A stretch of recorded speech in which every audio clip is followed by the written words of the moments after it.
حضرت عمر فاروق رضی اللہ تعالیٰ عنہ وصال فرما گئے تو آپ کے وصال کے بعد حضرت عثمان غنی رضی اللہ تعالیٰ عنہ نے آپ کی ایک بیوہ سے نکاح کیا،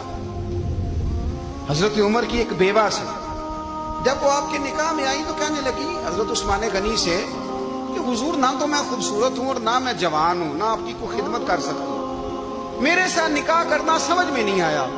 کیا شاندار جواب دیا حضرت عثمان غنی، کیا خوبصورت جواب دیا۔ فرمانے لگے میں نے اس لیے نکاح نہیں کیا کہ مجھے تمہارے حسن سے دلچسپی تھی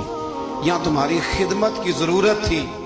میں نے تو اس لیے نکاح کیا ہے کہ مجھے بتاؤ عمر فاروق گھر کے اندر اپنے رب کی عبادت کس طرح کرتے تھے، وہ قرآن پاک کس طرح پڑھتے تھے، وہ رویا کیسے کرتے تھے، استغفار کا طریقہ کیا،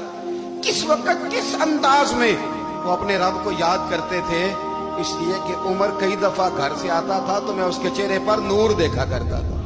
میں روشنی دیکھتا تھا، ایک معیار دیکھتا تھا۔ نکاح اس لیے کیا ہے کہ مجھے عمر کی جو گھر کے اندر کی عبادت ہے اس سے آگاہ کرو،